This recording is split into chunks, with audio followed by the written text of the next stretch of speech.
ബഹുമാനരെ, സാമൂഹ്യ മാധ്യമങ്ങളിൽ ഒരു സമയം വരെ നല്ല സജീവ സാന്നിധ്യമായിരുന്ന റീന അലക്സ് എന്ന് പൂർവ ആശ്രമത്തിൽ പേരുള്ള റീന എറുസലേം എന്ന സഹോദരിയുടെ അടുത്ത കാലത്തെ വിവാദകരമായ ഒരു പരാമർശം എൻ്റെ ശ്രദ്ധയിൽപ്പെട്ടു. അത് പ്രമുഖ മലയാള നോവലായ ആടുജീവിതത്തെ പരാമർശിച്ചുള്ള ഒന്നാണ്. ആടുജീവിതം എന്ന ബെന്യാമിൻ്റെ നോവല് വളരെയധികം ശ്രദ്ധേയമായ ഒന്നാണ്. അതിൽ വസ്തുതകളെ യാഥാർത്ഥ്യബോധത്തോടു കൂടി അതിഭാവുകത്വത്തിൻ്റെ ഭാവപകർച്ചകളൊന്നുമില്ലാതെ ഋജുവായ നിലയിൽ ആവിഷ്കരിക്കുന്ന ബെന്യാമിൻ്റെ കൃതി ഇതിനകം വളരെ ചർച്ച ചെയ്യപ്പെട്ടിട്ടുള്ള ഒന്നാണ്. കഴിഞ്ഞ 1.5 ദശകത്തിനുള്ളിൽ മലയാളത്തിൽ പുറത്തിറങ്ങിയ ശ്രദ്ധേയങ്ങളായ ചില സാഹിത്യ സൃഷ്ടികളുണ്ട്. 1.5-2 പതിറ്റാണ്ടെന്ന് പറയാം. ആ 2 പതിറ്റാണ്ടിൻ്റെ ഇടയിൽ ഞാൻ വായിച്ചിട്ടുള്ള കൃതികളിൽ വളരെ മനോഹരം എന്ന് പറയാവുന്ന ഒരു കൃതിയാണ് ആടുജീവിതം. ടി ഡി രാമകൃഷ്ണൻ്റെ പ്രമുഖ നോവലുകളുണ്ട്. ഫ്രാൻസിസ് ഇട്ടിക്കൊല, മറ്റൊന്ന് സുഗന്ധി എന്ന ആണ്ടാൾ ദേവനായകി, സുഭാഷ് ചന്ദ്രബോസിൻ്റെ മനുഷ്യന് ഒരു ആമുഖം. ഇങ്ങനെ നിരവധി കൃതികൾ നോവൽ രംഗത്ത് നമ്മുടെ ശ്രദ്ധ ആകർഷിക്കുകയുണ്ടായി. മീരയുടെ ആരാച്ചാർ എന്ന കൃതിയും ഇതോട് ചേർത്ത് വായിക്കേണ്ടതാണ്. മലയാള നോവൽ സാഹിത്യരംഗത്ത് വലിയ ഒരു സാന്നിധ്യവും അതല്ലെങ്കിൽ ഊർജ്ജസ്വലത നിലനിർത്തുകയും ചെയ്തിട്ടുള്ള ഉജ്ജ്വല കൃതികളുടെ ഗണത്തിൽ തന്നെയാണ് ഒരു എളിയ വായനക്കാരൻ എന്ന നിലയിൽ ഞാൻ ഇവയൊക്കെ കാണുന്നത്. അതിൽ ഏതാണ് മികച്ച കൃതി എന്ന് ചോദിച്ചാൽ ഓരോന്നും മികച്ചതാണ്. ഫ്രാൻസിസ് ഇട്ടിക്കൊരയാണോ, സുഗന്ധി എന്ന ആണ്ടാൾ ദേവനായകിയാണോ, ടി ഡി രാമകൃഷ്ണൻ്റെ മികച്ചത് എന്ന് ചോദിച്ചാൽ രണ്ടും വളരെ മികച്ചതാണ് എന്ന് തന്നെ പറയേണ്ടി വരും. ഇനിയൊന്ന്, നമ്മൾ നേരെ ബെന്യാമിനിലേക്ക് പോയാലോ. അദ്ദേഹത്തിൻ്റെ കൃതികളിൽ ഏറ്റവും മികച്ചത് ആടുജീവിതം തന്നെയാണ്. അദ്ദേഹത്തിൻ്റെ ആടുജീവിതം വായിച്ചനന്തരം ആകാംക്ഷ കൊണ്ടും മറ്റു പലരും പരിചയപ്പെടുത്തിയതുകൊണ്ടും അക്കപ്പൂരിൻ്റെ 20 നസ്രാണി വർഷങ്ങളും രാജാക്കന്മാരുടെ പുസ്തകവുമൊക്കെ വായിച്ചെങ്കിലും അതിലൊന്നും ആടുജീവിതത്തിൻ്റെ അത്രയും ഒരു ചിന്താപരമായ വൈദ്യുത പ്രസരണം നൽകാൻ കഴിഞ്ഞിട്ടില്ല എന്നുള്ളതാണ് സത്യം. ശ്രീ ബെന്യാമിൻ പോലും തൻ്റെ കൃതികളിൽ ഏറ്റവും സ്നേഹിക്കുന്നത് ആടുജീവിതം തന്നെയാകും എന്ന് ഞാൻ ധരിക്കുന്നു. അദ്ദേഹത്തെ പോലൊരു വലിയ എഴുത്തുകാരനെ വിലയിരുത്താനുള്ള അറിവും പ്രാപ്തിയും ഒന്നും എനിക്കില്ല.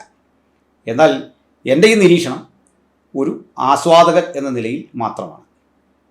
ഇതുപോലെ തന്നെ എൻ്റെ ഓർമ്മയിലേക്ക് 2 ചെറുകഥകളും കഴിഞ്ഞ 20 വർഷങ്ങൾക്കുള്ളിലെ ശ്രദ്ധേയങ്ങളായ കഥകളുടെ കൂട്ടത്തിൽ പെടുത്താവുന്നതാണ്. അതിലൊന്ന് മഹാദേവൻ തമ്പിയുടെ വയനാട് എന്ന ഒരു കഥയാണ്, ചെറുകഥയാണ്. ഇത് സമകാലീന മലയാളത്തിൽ അച്ചടിച്ചു വന്ന ഈ കഥ വളരെ ശ്രദ്ധാപൂർവ്വം വായിക്കുകയും ആ കഥ ഒരു കവർ സ്റ്റോറി പോലെ അവർ കൃത്യമായി അവതരിപ്പിക്കുകയും ചെയ്തു.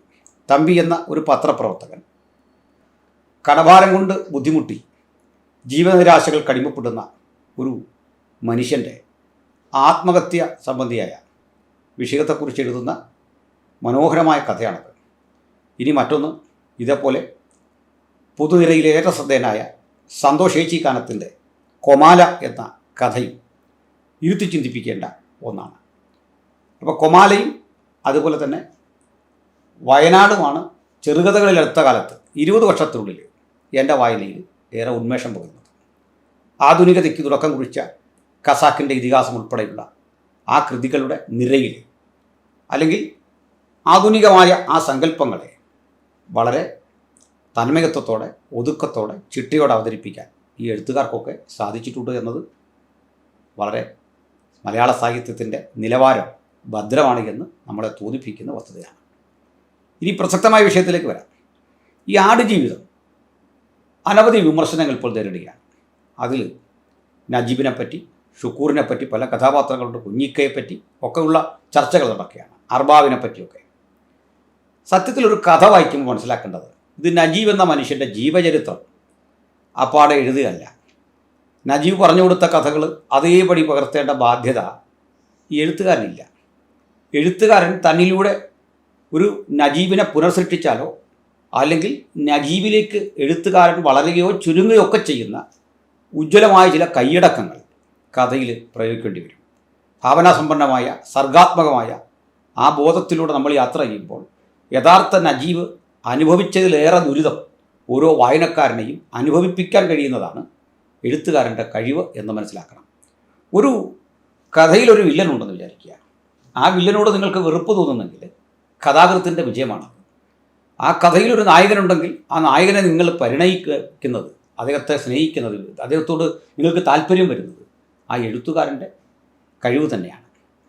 ഈ വിധത്തിൽ ഈ കഥയിൽ അവതരിപ്പിക്കപ്പെടുന്ന ആടുജീവിതത്തിലെ നായകനെപ്പറ്റി വളരെ പ്രധാനപ്പെട്ടൊരു വിമർശനം എഴുത്തുകാരന് നേരെ ഉണ്ടാകും.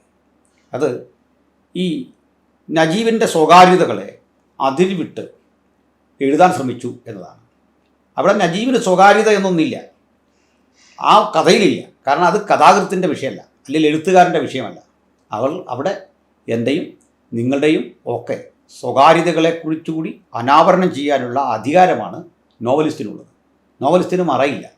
അദ്ദേഹത്തിന് എന്ത് തുറന്നു പറയണം, എന്ത് പറയരുത് എന്ന് ശഠിക്കാൻ നമുക്ക് സാധിക്കില്ല. താല്പര്യമില്ലെങ്കിൽ നിങ്ങൾക്കതിനെ വിമർശിച്ചുകൊണ്ടിരിക്കാം, അത് ആസ്വാദനക്ഷമമല്ല എന്ന് പറഞ്ഞുകൊണ്ടിരിക്കുക. അതൊന്നും തടസ്സവുമല്ല. അതിനൊക്കെ ഈ രാജ്യത്ത് സ്വാതന്ത്ര്യമുണ്ട്. മാന്യവും പക്വവുമായൊരു ഭാഷയിൽ ആടുജീവിതമെന്നല്ല ഏത് കൃതിയെയും വിമർശിക്കാനുള്ള നിങ്ങളുടെ അവകാശം അതാരുടെ ഔദാര്യമൊന്നുമല്ല. എന്തായാലും ഇവിടുത്തെ പ്രശ്നം എന്താണ്? ഈ ആടുജീവിതത്തിൽ കഥാപാത്രമായ നജീബ് ഒരു മൃഗരഥിയിൽ ഏർപ്പെടുന്നു. ആ മൃഗരഥി അതിൽ വിശദീകരിച്ചിട്ടുണ്ട്.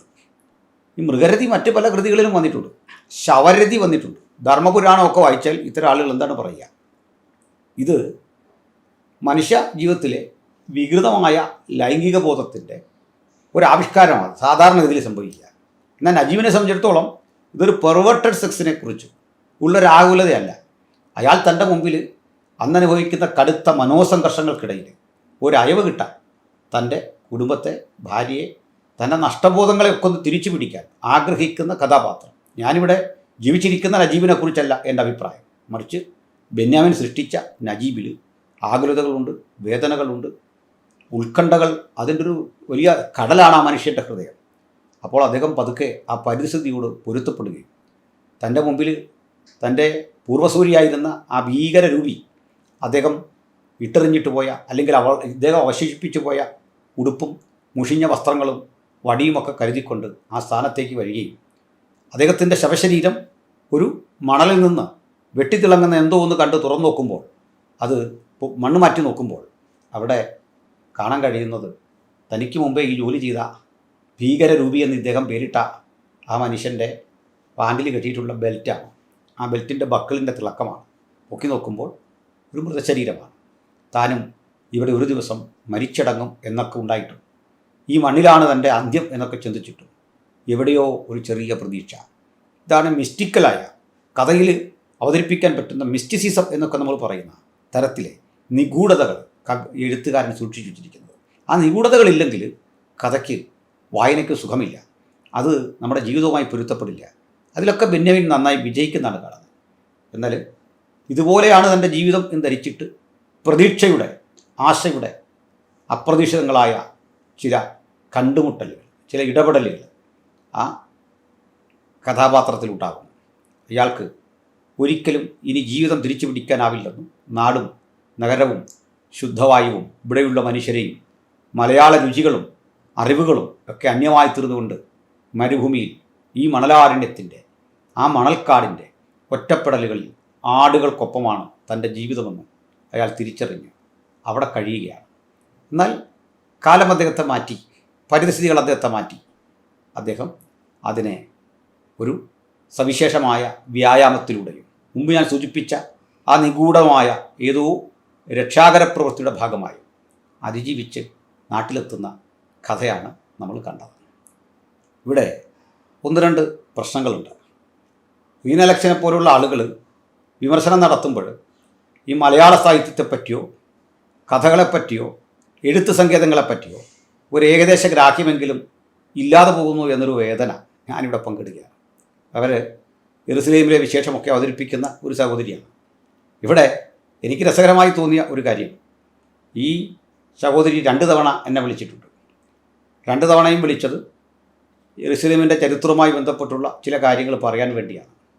അവർ വിളിക്കാൻ കാരണം ഞാനാണ്. അതിൻ്റെ കാരണം ഞാൻ അവരെക്കുറിച്ചൊരു പരാമർശം അഭിനന്ദനാർഹമായി പണ്ട് നടത്തി.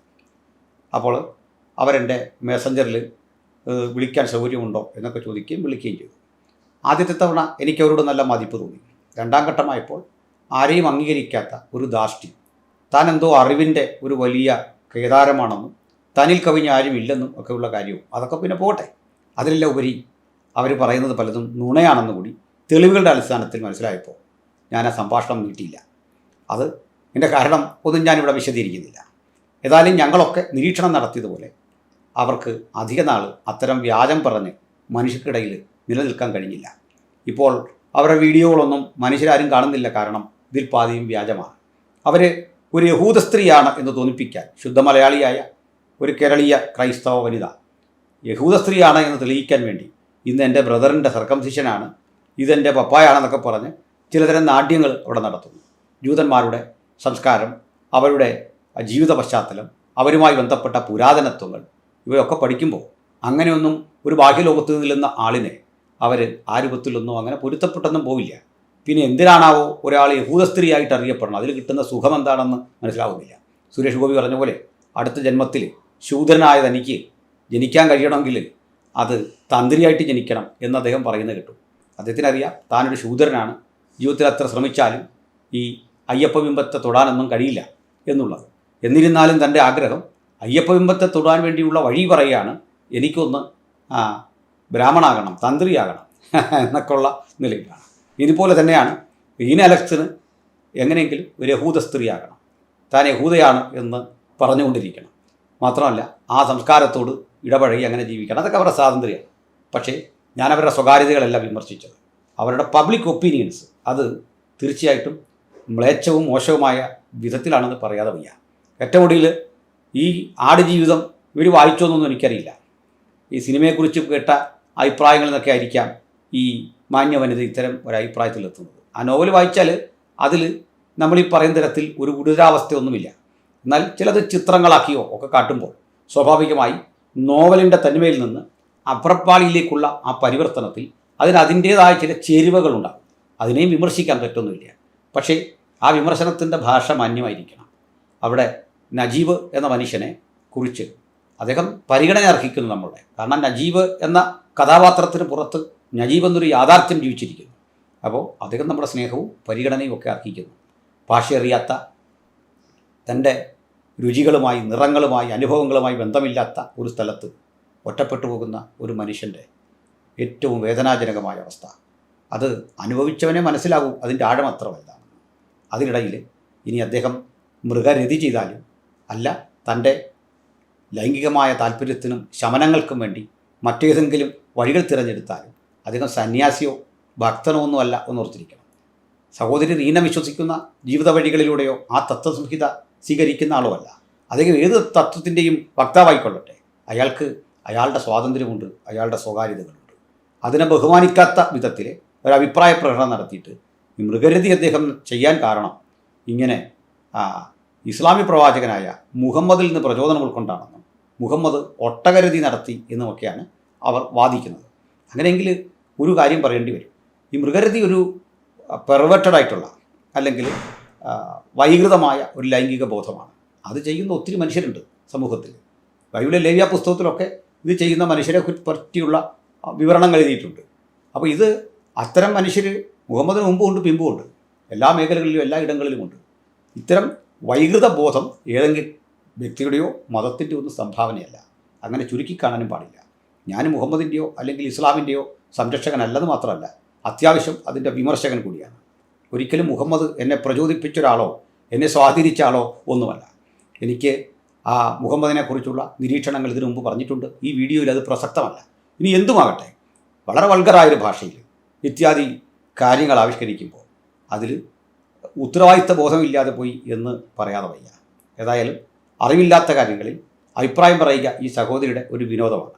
ഏതായാലും അവർ വീണ്ടും വീണ്ടും ഇപ്പോൾ നടത്തിക്കൊണ്ടിരിക്കുന്ന ഇത്തരത്തിലെ തരംതാണ വിമർശനങ്ങളും തരംതാണ കലാപരിപാടികളും വളരെ വളരെ അരോചകമായി തീർന്നിരിക്കുന്നു എന്ന് പറയാതെ വയ്യ.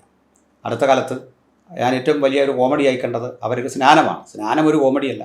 എന്നാൽ വെള്ളത്തിലിറങ്ങി ഇവരെ ആദ്യം മുങ്ങുന്നു, പിന്നെ ഒരു പുരുഷൻ ആദ്യം ഇവരെ മുക്കുന്നു, അതിനുശേഷം ആ പുരുഷനെ മറ്റൊരു സ്ത്രീ മുക്കുന്നു. ഇത് ഏതു തരം സംസ്കാരമാണ്, ഏതാണ് അതിൻ്റെ മാനദണ്ഡമെന്നൊന്നും പറയാനറിയില്ല.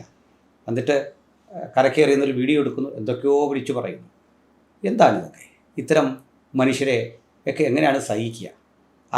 ഒരു അഭിപ്രായ പ്രകടനം നടത്തുമ്പോൾ പ്രതിപക്ഷ ബഹുമാനമില്ലാതിരിക്കുക, ഏതെങ്കിലും ഒരു സമൂഹത്തോട് തോന്നുന്ന വിരോധം കിട്ടുന്ന ഇടത്തെല്ലാം അത് ഉപയോഗിച്ച് പെരുമാറുക, ഇതൊന്നും നന്നല്ല. ഉദാഹരണം, ഞാൻ സംഘപരിവാർ വിമർശകനാണ്. ഞാൻ ഇതുപോലെ തന്നെ നമ്മുടെ ജിഹാദികളെ വിമർശിക്കുന്ന ആളാണ്. പക്ഷേ തരം കിട്ടുമ്പോഴൊക്കെ തന്നെ ഇവരെ നിർത്തി കൈകാര്യം ചെയ്യാൻ എല്ലാ അവസരവും ഉപയോഗിക്കുന്നത് ഒരു തരം വിരോധമാണ്, ഒരു തരം വൈരാഗ്യമാണ്. ഇപ്പോൾ നമ്മൾ ചില വിമർശനങ്ങൾ കാണാറുണ്ട്. പ്രധാനമന്ത്രിക്കൊപ്പം ഇരുന്ന് പ്രേമചന്ദ്രൻ വിരുന്ന് കഴിക്കുന്നു, അതിലെന്താ കുഴപ്പം? പാപമാണോ അത്? തെറ്റാണോ അത്?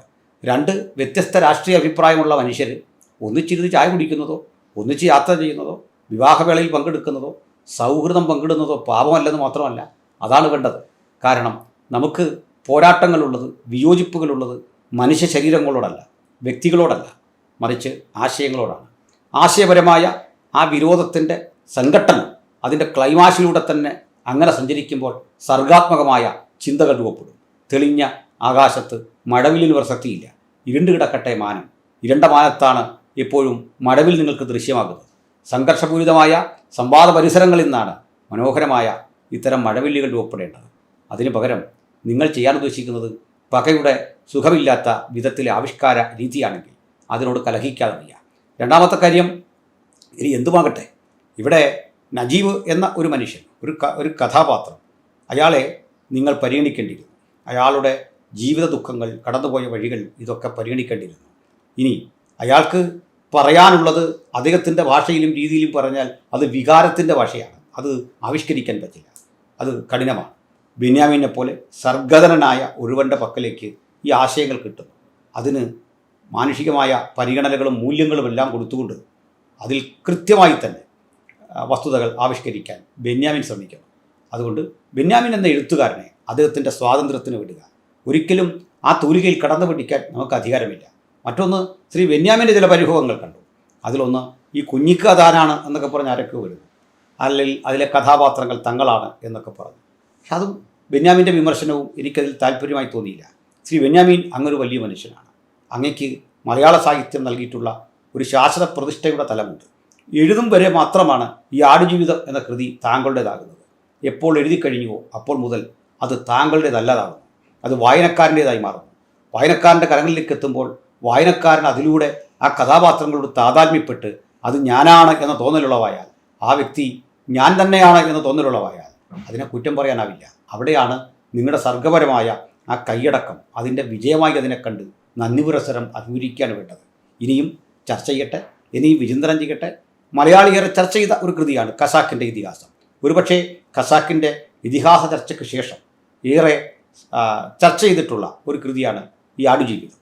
പക്ഷേ ഈ ഖസാക്കിൻ്റെ ഇതിഹാസമൊക്കെ ഒരു പണ്ഡിത ലോകത്താണ് ചർച്ച നടന്നെങ്കിൽ അന്നൊന്നും സോഷ്യൽ മീഡിയ ഇല്ലാത്തൊരു കാലമായതുകൊണ്ട് അത് അത്തരത്തിൽ പണ്ഡിത ലോകത്തും പഠിക്കുന്ന ആളുകളുടെ ഇടയിലുമൊക്കെ ആയിട്ട് അത് ഒതുങ്ങി നിന്നു.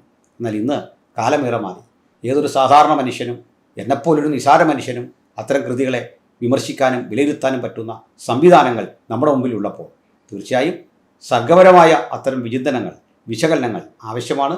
പക്ഷേ ഒരു സർഗാത്മകമായ വിമർശനത്തിൻ്റെ ഇടയ്ക്ക് ഇത്തരത്തിലെ ചില ചവറുകൾ നമ്മുടെ സമൂഹത്തിൽ ഉണ്ടാകുന്നത് നീക്കം ചെയ്തേ പറ്റൂ. അതുകൊണ്ട് റീന അലക്സിനെ പോലെയുള്ള ആളുകളോട് സഹതപിക്കാനേ നമുക്ക് സാധിക്കുകയുള്ളൂ. ജീവിതത്തിൽ ഒന്നിനോടും പ്രതിപത്തിയില്ലാത്ത, യാതൊരു സ്ഥിരതയുമില്ലാത്ത, എന്താണ് താൻ മുമ്പ് പറഞ്ഞത് എന്ന വിഷയത്തോട് യാതൊരു നീതിയുമില്ലാത്ത, വിവരം തൻ്റെ വിരുദ്ധ ധ്രുവങ്ങളിൽ നിൽക്കുന്ന ആളുകളെ ഒക്കെ കണക്കറ്റ് വിമർശിക്കുന്ന, ചീത്ത പറയുന്നത് ഒരു ഹോബിയാക്കി മാറ്റുന്ന, അനാവശ്യങ്ങളുടെ വഴി മാത്രം പറഞ്ഞുകൊണ്ടിരിക്കുന്ന ഒരു ദുഷിച്ച നാവ്. അപ്പോൾ ഇതിൽ നിന്ന് ആ സഹോദരിക്ക് ദൈവം ഒരു ഉദാഹരണവും വിടുതലും ഒക്കെ കൊടുക്കട്ടെ എന്ന് ആഗ്രഹിക്കാനേ നമുക്കൊക്കെ സാധിക്കൂ. ഏതായാലും ഞാൻ ഈ ഘട്ടത്തിൽ മികവുറ്റ ആടുജീവിതം എന്നൊരു കൃതി മലയാള സാഹിത്യത്തിന് സംഭാവന നൽകിയ ശ്രീ ബെന്യാമിന് വേണ്ടി പ്രാർത്ഥിക്കുന്നു. അദ്ദേഹത്തിന് കൂടുതൽ പ്രതിഭാസമ്പന്നമായ കൃതികളെ ഭാഷയിലേക്ക് സംഭാവന ചെയ്യാൻ ഇനിയും കഴിയട്ടെ എന്നും ആശംസിച്ച് നിർത്തുന്നു. നന്ദി, നമസ്കാരം.